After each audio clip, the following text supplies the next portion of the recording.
Во моментов тука сте на средба со македонците од Виена од Австрија.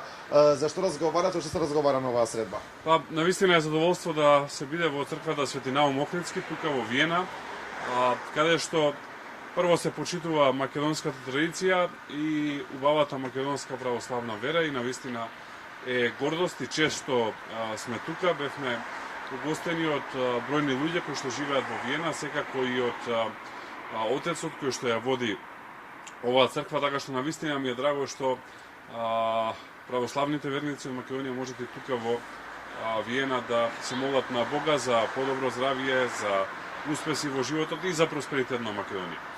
Со нашите уселеници со диаспората разговараме како да се подобрат состојбите во Македонија. Првиот чекор е промената на власта на парламентарните и претседателски избори кои што се случат на 24 април и 8 мај. Ги повикуваме сите наши кои што живеат надвор од Македонија да дојдат на 24 април и 8 мај во Македонија и да го искористат своето право на глас, како ВМРО-ДПМН би освоило рекорден број пратеници и не би било уценувано од никој од овие кои што се сега корумпирана елита на власт.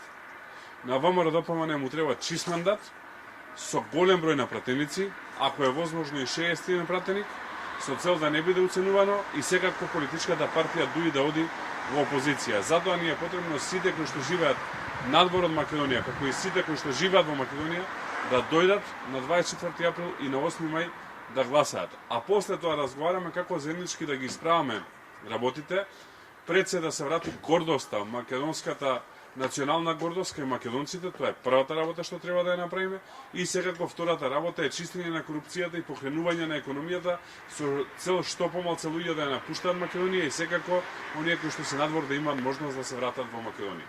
Оваа средба сигурно убава за вас со македонците тука. Минута претходно имавте средби и разговори за македонската евроинтеграција и економија со министерката за Европа и Устав на Австрија и со министерот за надворешни работи. А претходно неколку дена бевте во Букурешт, што исто стварите неколку билатерални средби, а партискиот лидер Мицкоски имаше и свој говор на Конгресот на Европската народна партија.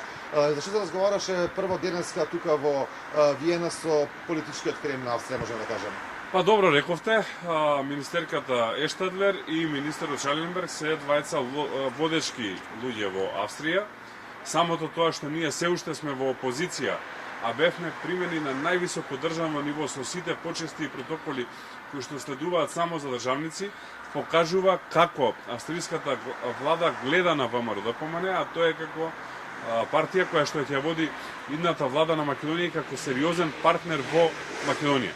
Разговаравме како да се олабават стегите околу Македонија, како да се симне оваа непринципијална блокада која што ја прави Бугарија и како Македонија да напредува напред. Но исто така разговаравме и за возможни австријски инвестиции во Македонија, кои што се поддржани и од Стопанската комора на Австрија со која што имавме средба, како повеќе австријски капитал да влезе во Македонија, со цел да се отворат нови работни места во Македонија, постојните работни места добијат повисоки плати и македонците да останат во Македонија и оние кои што се надвор да имаат услови да се вратат и да имаат еден пристоен живот дома, така што ова беше основата на разговорите. Повторувам, бевме примени на највисоко државно ниво со сите државни почести што многу кажува за односот кој што Австрија и особено министрите од политичката партија ОФП, која што е наша сестринска партија во рамки на Европската народна партија, го имаат кон ВМРО-ДПМН. Да се вратиме малку сега на домашната политичка сцена. Таму можеме да видиме дека власта веќе започнува кампањата и тоа онаа црна кампања. Последни деневи се сведоци дека се објавуваат фотографии од средби на Христијан Мицкоски со Ковачев и на Силјановска со Ковачев.